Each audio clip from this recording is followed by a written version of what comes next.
From Cali to Tally, it's time to wake up. WarChant.com is your ultimate Seminole sports source, and this is Wake Up War Chant. Now here's WarChant.com's Aslan Hudjavandi and Corey Clark.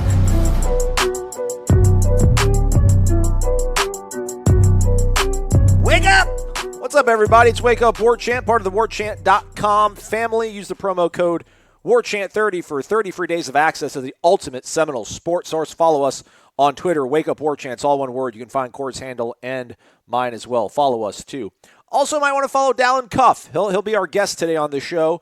Dalen was a 4-year letterman for Columbia University in the Ivy League. He was a captain. He's now part of ESPN's college basketball coverage team. He's usually in studio, but he's going to join us today to kind of break down some of his thoughts on March Madness, the bracket, and also mainly Florida State, obviously.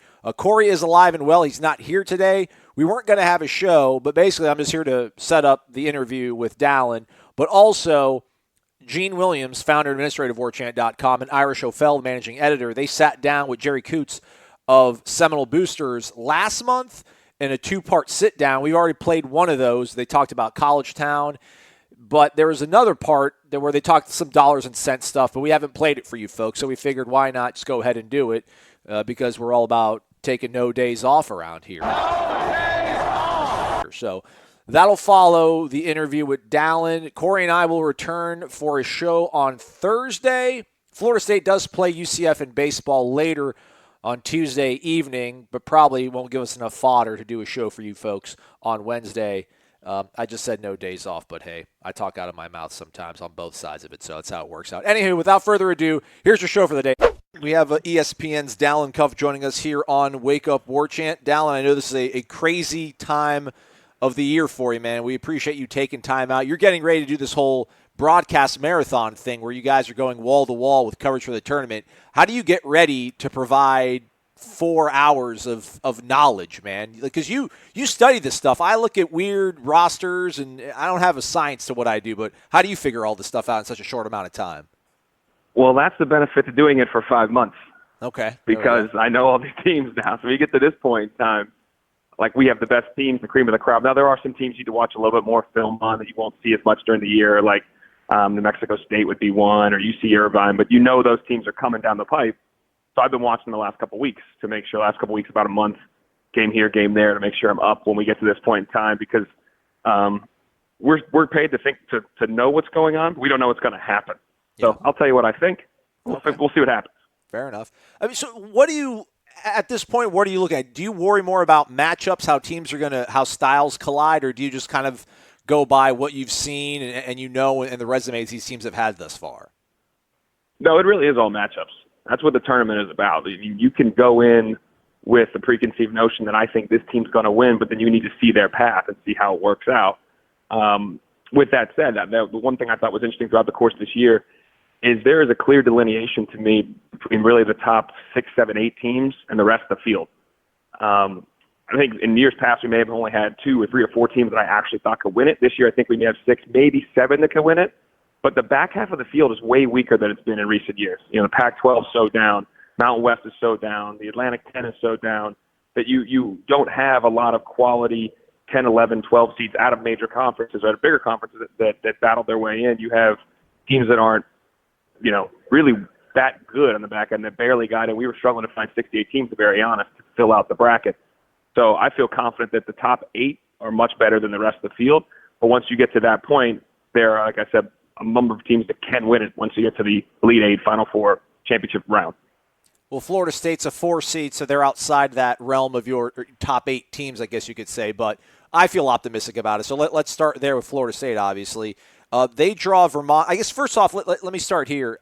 I know this is such an impossible job to make this bracket, but there's been a lot of hand-wringing with Florida State fans, and I'll agree with it to a large degree. I don't know how much these postseason tournaments mean anything because they took down Virginia Tech, another 4 seed. They took down Virginia, who was the number 1 team in the nation, and they stayed on the 4 line, and they have to go all the way up to Hartford, Connecticut to play Vermont. while a team like LSU gets to play in Jacksonville. So I don't know, with Florida State did this whole year, you can't make this bracket perfect. Not everybody's going to get the best possible matchup. We like their draw, But, I mean, if you could put yourself in the shoes of a Florida State fan with the resume they have, they've only lost twice, I think, in the last month. It was at UNC and then at Duke, practically, in Charlotte in the ACC championship game. Does a 4 seed seem like they're undervalued? Is that about right, do you think, to where Florida State should be? I actually think it's right given their entire body of work. And also look at the 3 line. You have LSU, team that won the SEC, arguably the best conference in the country. They won the SEC. Purdue won the Big Ten out of nowhere, the deepest conference. There was very rarely a night off in that league. Houston had put together a phenomenal campaign, and again, their entire body of work and who they beat, who they played. They're a 3 seed, and I have no problem with that. And then you look at Texas Tech. They want to share the Big 12, which with those 10-team league, that was the hardest conference in terms of consistent competition night in, night out. So, for Florida State to jump into that 3 line, I think they had to do more the entire season and do more throughout the ACC season. Not in the latter half. We know they were great, but they had that swoon after that Duke loss, which in the end hurt them. I think they are the top 4 seed, so they only had one place to go to that 3 line. I don't think they get there. Now, all that said, they do have a good draw. Vermont is a really good team. Really well coached, John Becker. Anthony Lamb is an outstanding, 4-man stretch guy, really skilled, great player, high-level player. The problem with Vermont is when you have some of these mid-majors, what you don't want to see is a team that can overwhelm you athletically. And that is exactly what Florida State can do to this Vermont team. And that's where therein lies the problem. I think Lamb in particular, he's kind of undersized. He's like 6'6", but he's got long wingspan, but he's going to really struggle with some of the size, the length, the strength, the athleticism that the Noles bring to the table, as every team does. I mean, any ACC team can do that. We saw that in Virginia the other night. We see that anytime when they're at their best, they can be overwhelming. So I think that's a good draw in terms of their initial team. Vermont good, but not good enough to beat the Noles. And then given where they were on that seed line, they get the best 1 seed in their bracket there. So they get to play the lowest 1 seed, which is Gonzaga. That's no gift. But compared to the other in terms of how when you're talking seeding, that's where they should be in my mind. And then just to finish out, if they win, I think they're going to play Murray State. I think Murray State can upset Marquette. And that would be an interesting matchup because John Morant is electric and a fantastic player. So to see him try to deal with NBA-level athleticism and length from the Seminoles would be a pretty fun matchup for all of us. Dalen Cuff, ESPN college basketball analyst, joining us here on Wake Up War Chant. I'm just going to say it because people are probably yelling at their radios and stuff. They'll be like, well, Florida State beat LSU, and they did beat Purdue. But to your point, it's obviously the entire body of work. So Florida State. Now, bear in mind, those 2 teams in particular, though, they were way different in the non-conference season. Right. I did that game at LSU. I did that LSU game, Florida State game at Advocare Invitational, and that team is light years different. Not to say that Florida State hasn't matured and gotten better. That team was a bunch of young boys playing as individuals, and they grew up to play as men, as a group. Now, they've got their own issues going on off the court that may really affect them. They may lose to Yale, but that's a side note that I can throw in there now. But I would say that win, in particular that game, and Purdue, those 2 teams were light years different back in November, December than where they are at right now. You're giving away all your sleeper picks, man. That was going to be for the end of the segment, but I like your. I got some more. Initiative. We'll keep it rolling. All right, I got you. I appreciate it, man.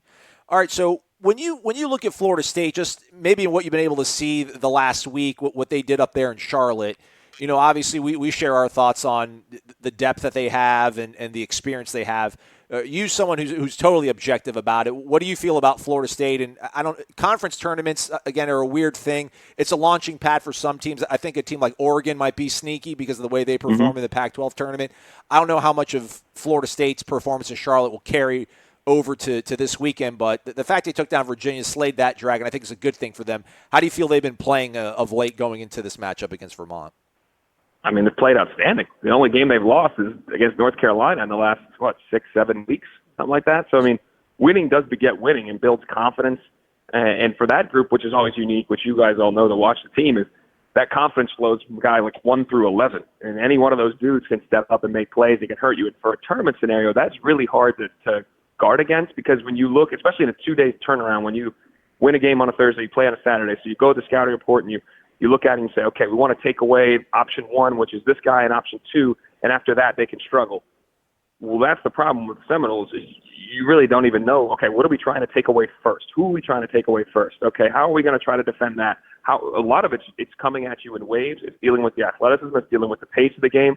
It's dealing with the length. It's dealing with every guy. It's not an in particular dude you need to slow down, and anybody can hurt you. That's really hard to prep for. And when you're not used to seeing these guys play each day, and so they play out of conference, this is one of those teams, and we saw it last year, when you're not used to seeing them day in and day out or year in and year out, it's a bit of a shock that first time. It's like seeing that Syracuse zone when they were at their best with the length and athleticism they have running that zone. When you don't see that, you're like, oh, man, how are we going to beat this thing? You talked about it in practice and shoot around, but it's different when you see it live, and that's why I think it's really hard to prepare for Florida State.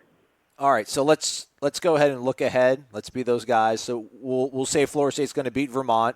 We'll give the Catamounts some respect. It'll be a game competition. But Marquette Murray State winner. You think John Morant? You think they'll be able to sneak past Marquette? Yeah, I think mostly because Marcus Howard, then that's a matchup with two of the best scorers we have in the country. Marcus Howard being from Marquette, John Morant from Murray State. But Howard's been dealing with a wrist injury the last couple of weeks, and they lost 4 straight down the stretch into the Big East tournament. They were able to get themselves into the semifinal, but they ended up losing that game. So him not at 100%, they need him and all his capabilities to perform in this tournament. So without that other thing I would say too, they shoot the three really well as a group, but Murray State's 5th in the nation in terms of field goal percentage defense at the 3-point line. They do a good job of limiting attempts, which is the key part of that. And then the attempts you do take usually are contested. Couple all that with John Morant, the guy that can put his team on his back, and is going to be probably the 3rd pick in the draft next year, maybe higher from people. Depends on what team has the pick. People you talk to may make him the number 1 overall pick, which is shocking to me that you would take somebody over Zion, but that's some people I've talked to have suggested that. But long story short, I think Murray State does win that game. That's crazy. I feel like I don't know if he'll have the whole Trae Young sort of factor on him. He's the guy. He's got to carry everything. I feel like there's so much pressure on him. But I don't know. I think that probably – do you think – No, they do have – bear in mind, he gets 10 assists a game. He gets 10 assists a game because he's got guys he's hooking up. Because guys can shoot it. They got some – Tevin Mack on that team can really shoot the ball. Darnell Coward's a big body inside that can score. So he's not running with schlubs. He uses and he has a lot of players around him. It's a little different than Trae, especially late in the season. Trae was not defending anybody and then taking a lot of bad shots. You don't see the same from John Morant. All right. Let's go above in that bracket to the Salt Lake City site. So would you put more, I guess, chips into Murray State beating Marquette, or how much of a shot would Syracuse have of beating Gonzaga if they can get past Baylor? That's one I've been looking at kind of with a little bit of a stink eye. I don't think they're going to pose that much of a threat because they're limited offensively. They have to score out their defense. And when you look at Gonzaga, they're the best team in the nation in terms of offensive efficiency. They have just weapon after weapon that has high level of skill. They can pass, they can shoot, and a lot of guys can dribble, pass, and shoot. And it sounds basic, but a lot of teams don't have guys that can do all three. They have about 6-7 dudes that can do that. Also, Killian Tilly's getting back healthy now, 6'11", sharpshooter. That helps against the zone, obviously. Another guy that can knock down shots against the zone. Rui Hachimura will be great in terms of getting space and availability in the high post in the middle of the zone, which is the weakest part. Him or Brandon Clark will be able to carve that up. I'm not particularly worried. I'd say they're going to blow them out because Syracuse can control tempo at times and make it a game. I just think that Gonzaga is well suited to bust the zone that I said can be vaunting for many teams, and it may be at some points, but I do think they can bust the zone quite comfortably once they start to adjust to it. All that said, man, so if you're a Florida State fan, it does seem like this is, again, a pretty manageable draw for them if they're able to get to the second weekend. A Sweet 16 matchup against Gonzaga is nothing too daunting for this team because obviously they matched up with Gonzaga last year and took them down. So all in all, this is a pretty good draw if you're a Florida State fan, you feel like. Yeah, I would think so. I mean, now bear in mind they won that game last year. Killian Tilly got hurt right before that, and at the time he was their best player. Now you could argue he's their 4th best player. With the same guys on the team. Those guys have improved. Those guys have got developed, and they've become – and obviously Brandon Clark was a transfer from San Jose State. He sat out last year and didn't play in that game. So it is a different group. Not to say Florida State's not a different group, but I do think this is the most interesting matchup of the potential Sweet 16 matchups because I think both these teams are capable. Like if Florida State pulls that upset, I could easily see them winning in the next round, whether it's Texas Tech or Buffalo or Michigan, and getting to a Final Four. This is the most interesting thing to me is when I looked at the draw, I was really interested in seeing where Florida State was. I actually thought, if they're in the right spot, that's a team that could make a Final Four. They could make it to the Elite Eight. I think running into Gonzaga is going to be a little bit more difficult. I think it's going to be a great game. I do think it'll be a fun game to watch, an up-tempo game. Florida State is at its best when it does turn you over. Gonzaga doesn't turn the ball over. It's an elite offensive team. They take care of the ball. They can make shots. They do have length and athleticism in the interior in particular that can combat some of the stuff you could deal with Florida State, and I think they defend well enough to make Florida State take enough contested jump shots. That's what you want to try to live. Contested jump shots, contested twos, ideally. Florida State doesn't take a ton of them, but that's what you want to try to force them into. I think in the end, this will be the best Sweet 16 game we see, and I think Gonzaga wins it in a really tight one. Oh, I can't believe you said that, man. Taking Sorry, the legs buddy. out from under me. It's all right. All right, so real quickly. Bear in mind, I tell you what I think. Doesn't mean anything. Exactly. Good point. I trust your judgment, though, more so than myself. All right, man. Did you have a chance to fill out a bracket yet? Do you have Final Four teams by chance? Yeah. So we have to do that and give it to ESPN.com. So my Final Four is Duke, Gonzaga, UNC, and Tennessee. I have Gonzaga beating Duke in the semifinals, just like they did back in Maui. Gonzaga in the finals against North Carolina. Gonzaga cutting the nets down. Oh, look at you. Mark Few finally gets it, man. All right. Folks that are filling out their brackets, you've already mentioned some of these potential games to keep an eye on. Murray State taking down Marquette, that fabled 5 versus 12 matchup. Also maybe Yale, your Ivy League kinfolk, maybe taking down LSU without their head coach. Any other games to kind of keep an eye on, early rounds, upsets to make sure your bracket is preserved going into the second weekend? Yeah, that same pod there with Yale and LSU. I mean, LSU's issues off the court are a problem, having the coach not there, and I know who's going to play. I think a lot of those questions hurt. And Yale is one of the best offensive teams in the country. They've got a pro in Miaoni, a guy that's probably a second-round draft pick, the junior. Uber talented team in terms of their ability, and they have some athleticism to deal with LSU. So I think that's a reasonable pick. But the team that above them, if Belmont can beat Temple, which is in the play-in game Tuesday night, if they can beat Temple, I think they can beat Maryland as well. Because they have a bunch of really good shooters. Their big man, Nate Baczynski, is back healthy. He missed the championship game against Murray State, which they fell in just by a few points. Baczynski had 20 points in that meeting earlier in the year when Belmont beat Murray State. But he's back healthy after the ankle that he hurt during the tournament. Maryland has Bruno Fernando, but Rick Bird's a great coach for Belmont. They'll be able to try to double him enough and maybe not get hurt as much out of the double. They're an elite shooting team. You always want to find a team that does something at an elite level. Top 10, a top 15 level. That's whether that's guard, whether that's make shots. And sometimes, in all honesty, I err in more offensive mindset, maybe because I'm a chucker. I don't know. But when you think about Belmont playing Maryland, I think Belmont can beat Maryland, and Belmont can beat, in my mind, LSU or Yale, whoever they're playing. So I could see Belmont getting the Sweet 16. Oregon's another one. As much as I crushed the Pac-12 all year, and it was brutal, we were in studio every Thursday night watching one of those terrible games. Oregon has played much, much better over the last month of the season. They've won 8 straight. They ripped through the Pac-12 tournament. 2 of those wins against Washington, the best team in that conference. They're back healthy now. They're an elite defensive team. They have a lot of length. They've got some real talented players, and I think they have a favorable draw. They play a Wisconsin team that has it lacks some athleticism. That can struggle with some of that sometimes. Oregon has elite athletes and elite length. And if they win that game, I think they're going to play Kansas State. And Kansas State is banged up, similar to they were last year. Dean Wade was out last year, and that team still went to the Elite Eight. They've had a real up-and-down season, but he's struggling again to get healthy. They can be really offensively anemic. So I think Oregon's a team that could end up in the Sweet 16 as well from a double-digit spot. The pride of Eastlake High School and the Columbia Lions basketball program, ESPN analyst Dalen Cuff, joining us here on Wake Up War Chant. Dalen, carb up. Do you just drink a whole bunch of coffee, Red Bull? What are you going to do to get through these next few days? I don't drink caffeine, so water, Body's a temple. Protein bars maybe? I don't know. We'll see how it works out. It's going to be an interesting week. We start tonight I think the show starts at 7 or 8 o'clock on ESPN, and then marathon is all night. I'll be on from 1 to 2, 4 to 6, and then I'll be on a bunch of sports centers and all these other shows we got going on all week through the best week of the sporting calendar in my mind. Try the fish. Tip your waiters and waitresses, everybody. Dalen, thanks for your time, man. I appreciate it. All right, my man.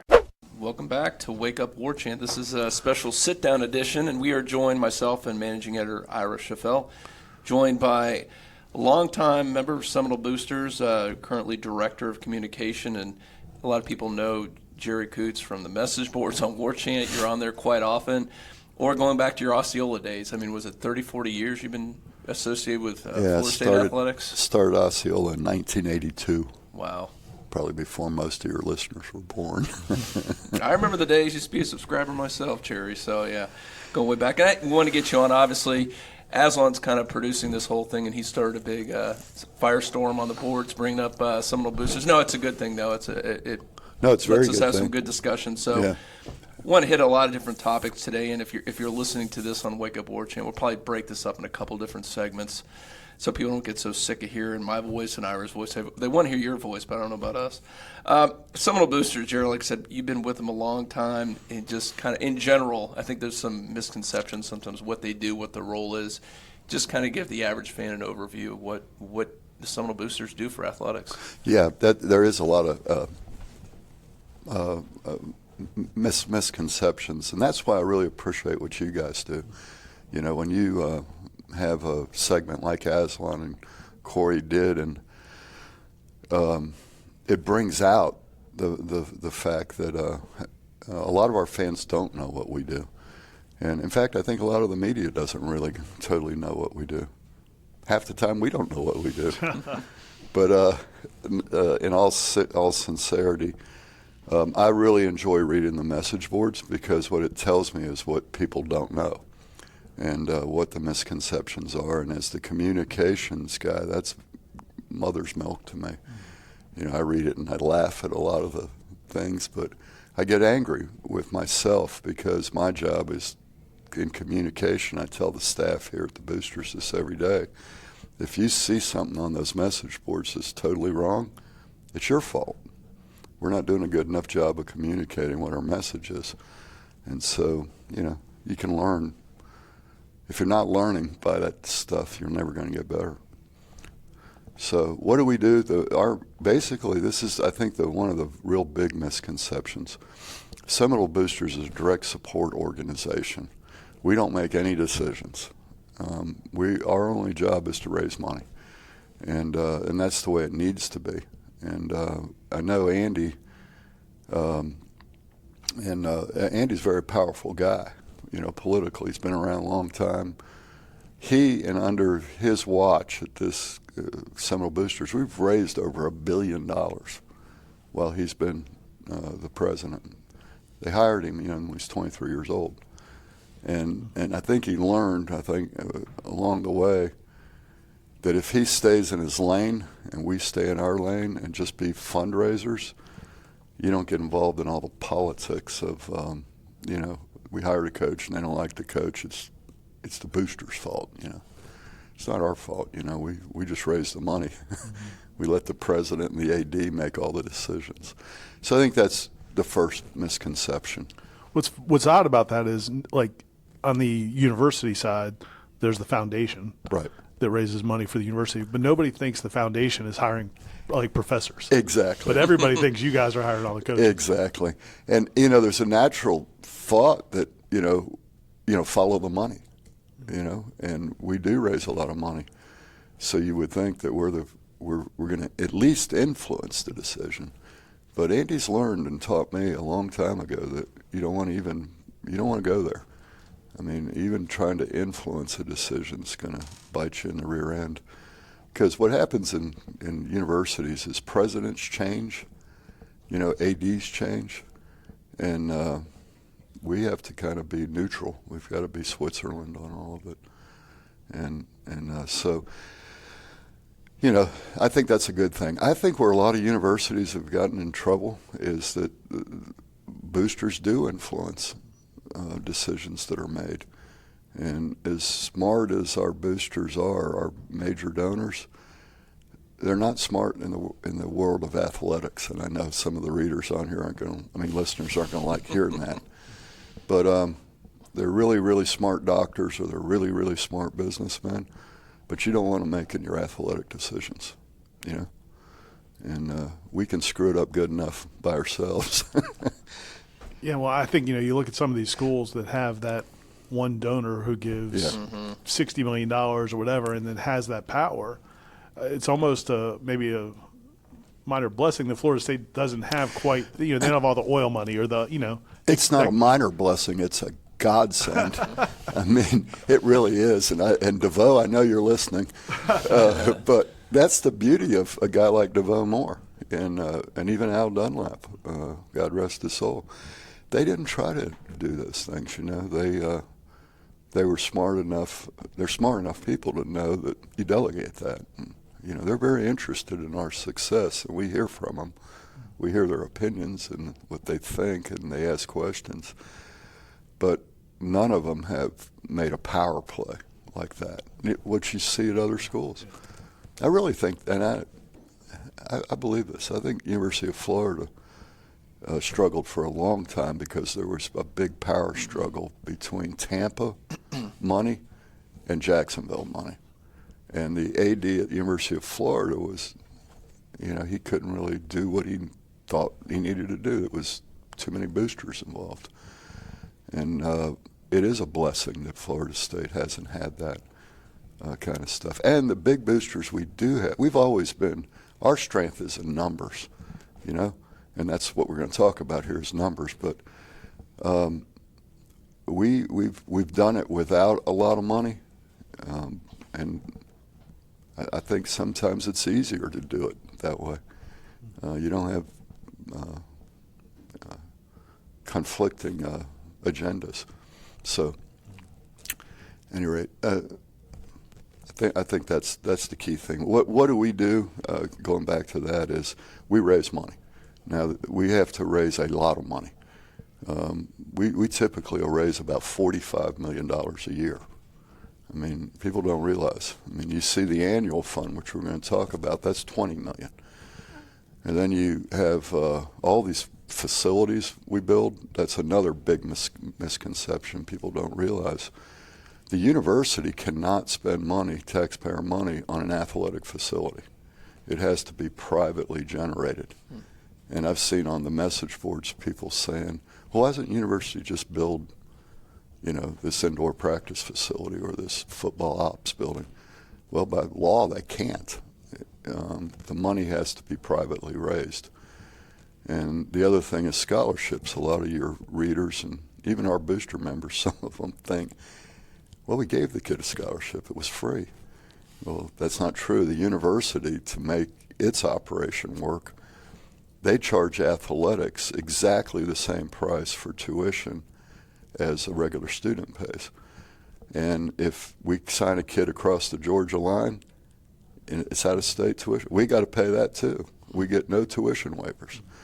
So all that has to be privately raised. So it's about a $20 million transfer to athletics for their operating budget. Then all these facilities that we have, all the debt that we've accumulated over the years when we built the soccer, softball, and the baseball stadium years ago, the Moore Center, we're still paying on bond issues on those things, and it's $10 million a year. So donors who gave to those facilities, people think the building's paid for. No, it's a bond issue. It's a 30-year bond. And, after 5 or 10 years, their donations are, run out. And but the bond continues, the bond payment. And so we have about a $10 million mortgage every year that we've got to fund on the existing facilities. And forget about the new ones we're going to build. So that's a lot. And then our major gift fundraisers are going out there on all these projects, raising money. And they bring in, you go get a pledge, say, for $20 million. Or it's not a check. They don't give you $20 million.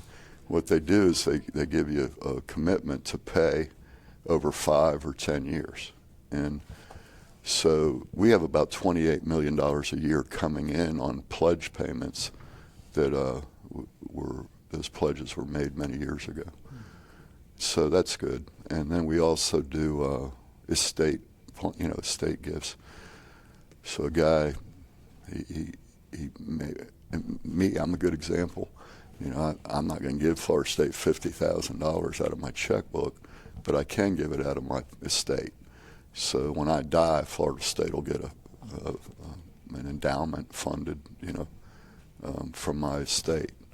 And a lot of people do that, and we love those gifts. We hate to see our folks die, but as they die, that money's coming in and goes into the scholarship endowment, which we're trying to grow. So that's what we do. All right, let's get. I mean, one thing was really brought up pretty heavily on the War Chant message boards and on Wake Up War Chant was the numbers, and I guess it was brought up that the overall numbers have declined the last couple of years. I think to about 13,300 in terms of annual donors. But again, I think there's a little bit more to that. Jerry was explaining in terms of how does that necessarily compare to donations, the total? I know that's a different animal than just the numbers, and it's not just the annual fund. Yeah, and I appreciate you guys. Break that down. I appreciate you guys having me on to help people understand these numbers. First of all, I posted this on War Chant, but numbers will vary. We vacillate since 1975 or 6. Well, not then. Since about. I started managing the annual fund in '99, and it was like 19,000 some years, and then it would go down to 11,000, and then it would go back up to 19, and it kind of does that. It kind of, some of it is success on the football field. I think that's a big thing. There's a number of things that affect the annual fund. So we're in a cycle right now where it's been going down the last couple of years, and I think most of your listeners will say, well, football program hasn't been very good the last few years. And even the last 10-3 season that Jimbo had was contentious, and fans weren't really happy. There were a lot of fans that, even though we were winning, they just weren't particularly happy with the program. And so it's been on a little bit of a decline now nationally, and that's I want our fans to know that we need help. The only way we're going to get it to come back up is to talk about it and ask people. You decide. We're going to market, but you got to decide to get involved, and we got to give you good reasons to do it. But the national trend on live sporting events is in decline nationally. Alabama's down. Their students aren't coming to games anymore. They have a lot of students that do come, but not in the numbers that Nick wants them coming. And their season ticket sales have been down the last few years, and they're taking seats out. Tennessee, Alabama, Florida, and they're replacing those seats like we did here at Doak with seats like the Champions Club. They're going more premium, and you've seen the pros do that. The pro stadiums went from 80 to 60, and that's a national trend, and so we're certainly affected by it, and I think we're more affected because of our location, and we can talk about that in a minute. But going back to the numbers, the other thing that I think is very important to know, that brochure that we're talking about are annual fund numbers. Okay, we actually have about 19,000 boosters. Okay, 13,300 is the annual fund, and I think that's really relevant to talk about. But when we report our numbers to the ACC, we're second to Clemson in terms of membership. And when you count all the members, we have 3,500 student boosters. Okay, that not in that 13,300. We have something called the coaches clubs, and we have about 1,500 people that will give specifically to a sport like soccer or basketball, and a lot of those people are not annual fund members. They just like soccer, so they give to soccer. And then there's also major gift donors. A guy like Al Dunlap, for example, he wasn't an annual fund member. He was just and we have hundreds or even 1,000 people like that give us, like Burt Reynolds, for example, died. And we created an endowment. Somebody said, let's endow a scholarship in Burt Reynolds' honor. We got checks from people that aren't annual fund members. They live in Palm Beach. They like him, and they don't come up to home games, so they don't need to be an annual fund member. But they care about Florida State and Burt, and they made a donation. Just for the listeners who aren't as in tune, so the annual fund, that's what basically drives that. You talked about maybe about $20 million that you guys give the university to help the athletics department to help offset their operating costs. And a lot of that's from the annual fund, right? And the annual fund, the reason you brought up season tickets is because that's tied. generally those are people who are donating as part of, getting season tickets and all of that. There's a connection there, right? Yeah. So if season tickets are hit, which they are nationally, that impacts the annual fund. Yeah, and thank you for clarifying that, Ira. That's really an important point. Exactly what you said is correct. Annual fund is very tied to season tickets in football and basketball. So we got people that they give to the annual fund and don't buy season football tickets, but they buy basketball tickets. And so as one of those programs does good, or basketball is a much smaller number of people, but very affected by that. And I'd like to clarify one thing you said, that we give the athletics department $20 million a year. It's a transfer. Okay, and so again, we don't own that money. We're just a fundraising organization, the conduit. So we're not giving them anything. People are donating to the athletics department, and you through guys us collect it. Yeah. It comes through us and transfers to them, and so and we can't withhold it. It's not like you're choosing to give it to them. No, it's not their Merry Christmas, David Coburn. Yeah, you're giving him the money that. No, that's their money, and I think that's another thing. Misconception out there is we don't have any influence on that money. So when a person chooses to give to Seminole Boosters, it's called an unrestricted fund. That means the athletic director can spend that money any way he wants, and we'll get into why that's important in a minute. So that $20 million that is donated through Seminole Boosters and transferred to athletics, there's no strings attached to that. The AD uses it to fund the whole budget for all 20 sports. When I talked about the Coaches Club, if I'm a person who really cares about soccer and I want to give my money to soccer, I can give it to a Coaches Club. It can only be used for soccer. That's a restricted account. And so some donors like doing that, They don't want to give it to the annual fund. It might get spent on football. They want to go into soccer. So the soccer coach has his own budget that David Coburn and him work out, and it's funded through all the revenues that come in, including the Booster unrestricted donation. So the soccer coach has got his budget, and he can rock on with that budget. But any gift given to his sport, in the Coaches Club, that's how he can do something special for his team. That money is 100% under his control, and so he can take his team, to a soccer tournament in Puerto Rico that he wouldn't otherwise be able to take them. Or take charter planes. Take a charter plane, exactly. Or buy some equipment that is really high-tech equipment that he wouldn't otherwise be able to pay for. The Coaches Club is something we started only about 20 years ago, and it's phenomenal. I mean, it's a great program. One of the things, just speaking, I see a thread on War Chant about how do we grow our membership, and we'll get into talk about that in a minute. But the guy said, all those things you do, all the events are great, but what I really like to do, and it struck me, is, I live in Tampa, and if I could do a shoot-around with the men's basketball team, that would give me a reason to come to Tallahassee for a football game.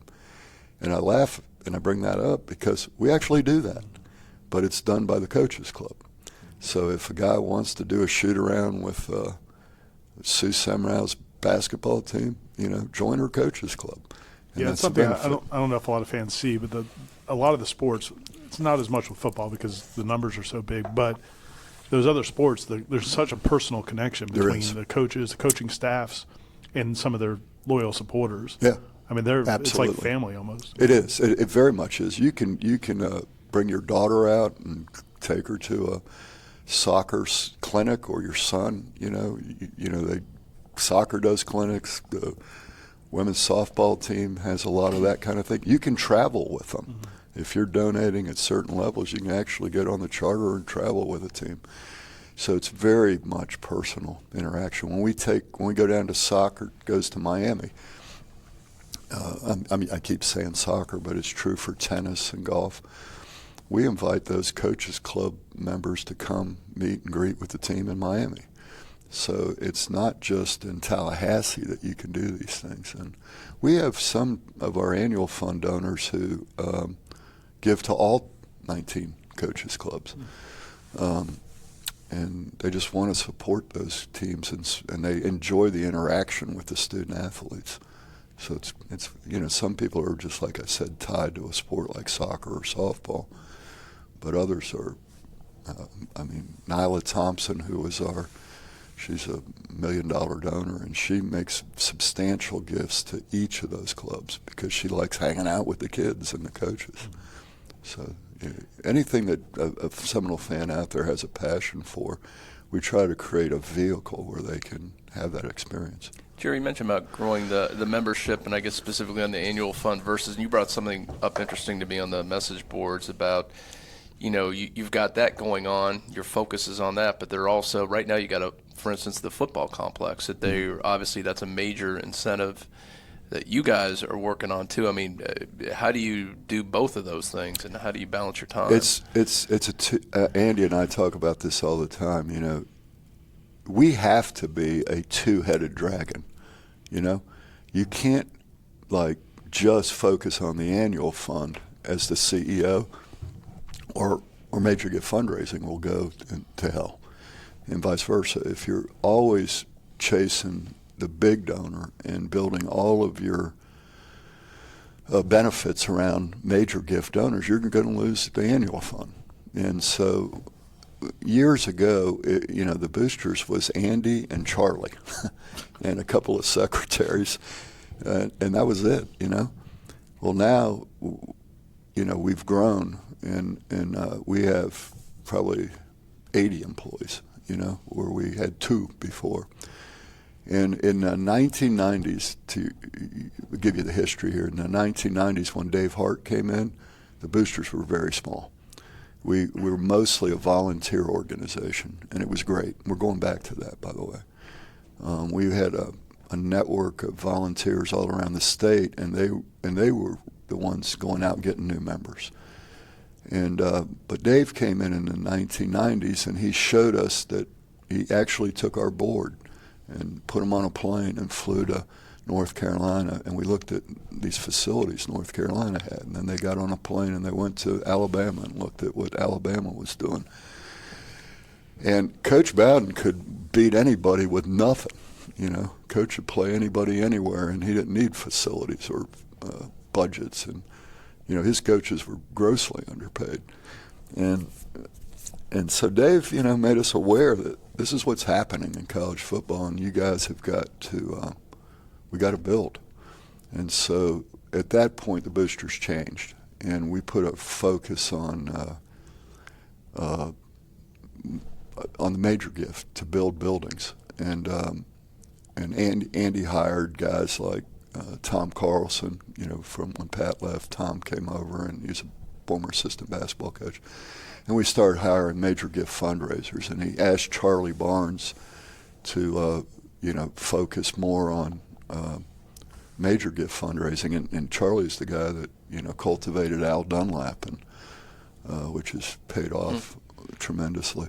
But so we have 2 organizations really within one. There's about 7 or 8 major gift fundraisers. Some of them live in Miami, Tampa, Atlanta. They live in the market, and that's their only focus. And along the way, they're going to meet people that want to be an annual fund member, but their primary focus is major gifts.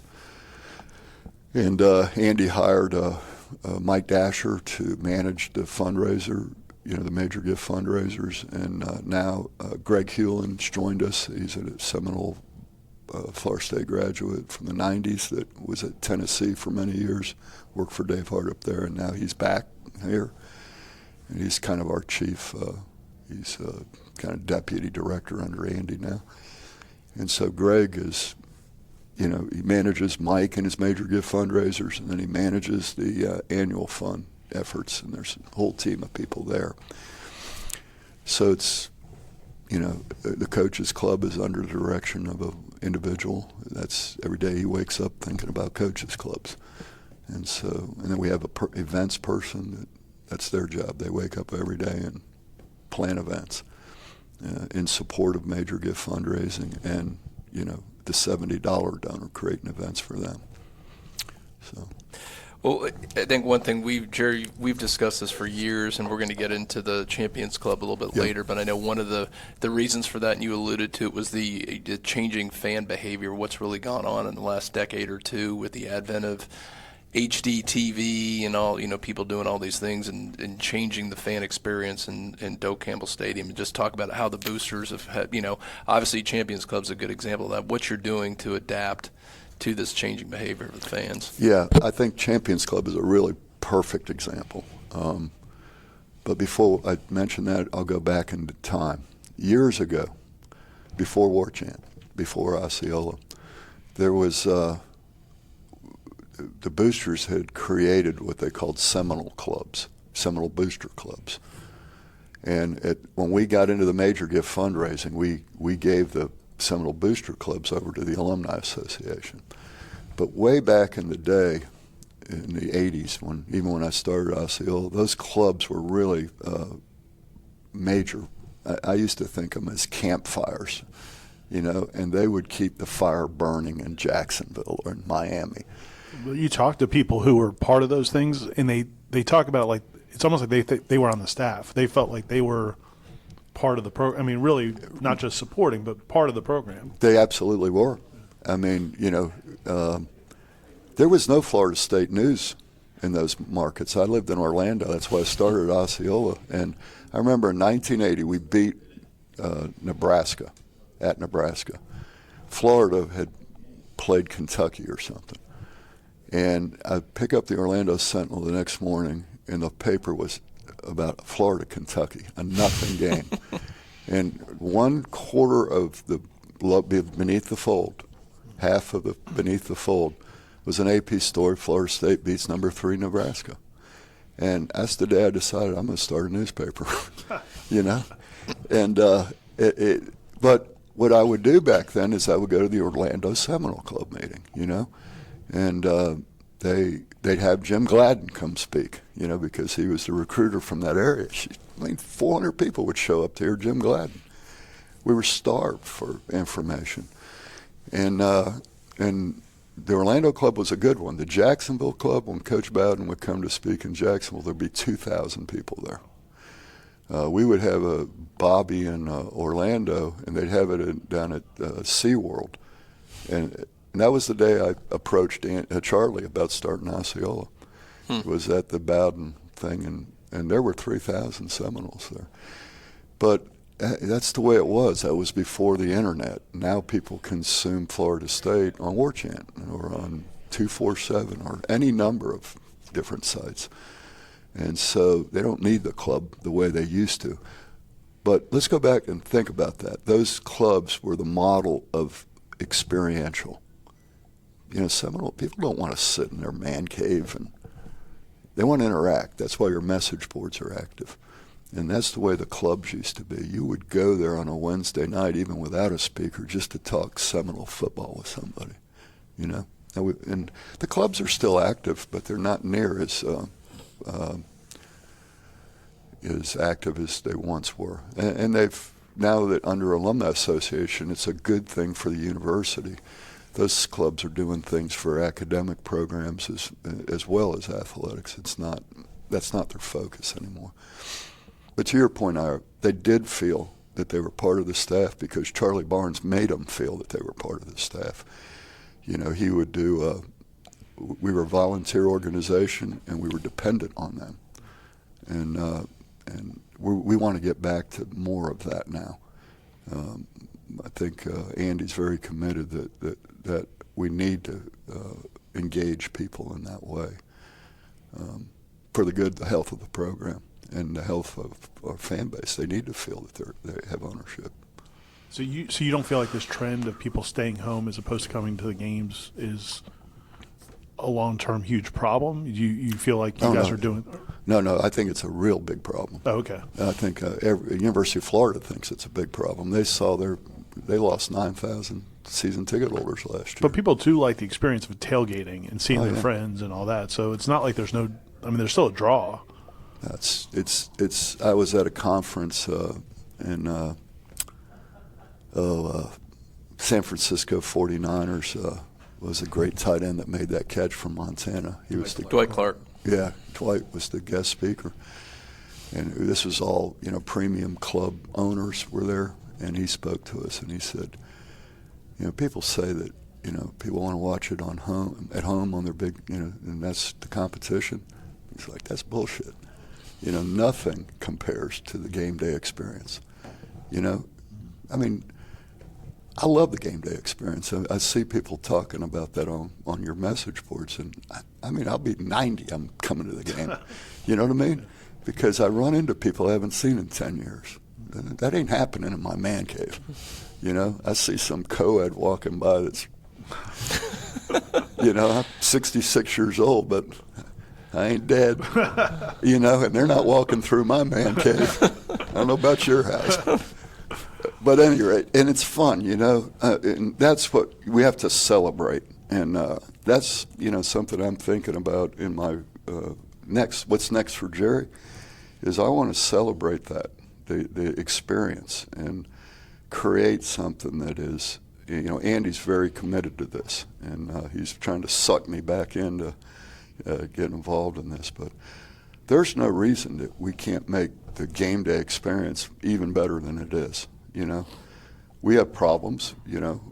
Hotels are a problem for your listeners, and there's solutions. I mentioned on a thread about Airbnbs, and there's some incredible properties out there. And those guys that own the units are jacking them up on game weekends too.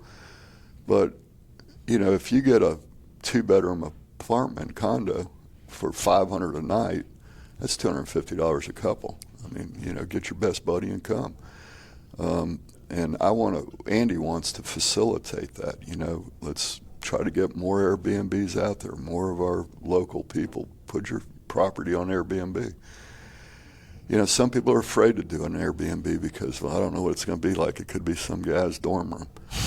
Well, I'd like to do something to certify them. That when it's certified, we've seen it. And so that our donors are comfortable booking them. And, if there's a complaint, we want to know about it. But I think we have to get involved.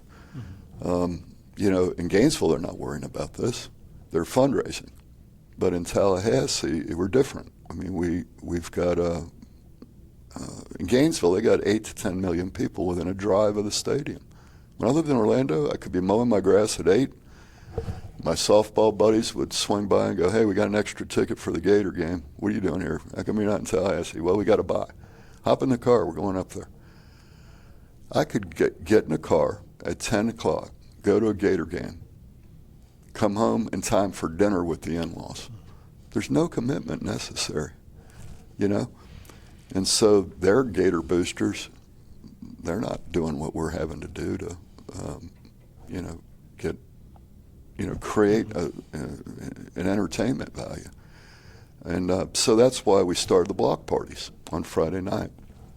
If our donors have to pay a 2-night minimum, we've got to entertain them on Friday as well as Saturday. We're the only organization in the country that I think that has to do that because of our location. And so you could say, let's not do that, but that isn't the choice we've made. We've made the choice of adapting to the environment that we live in.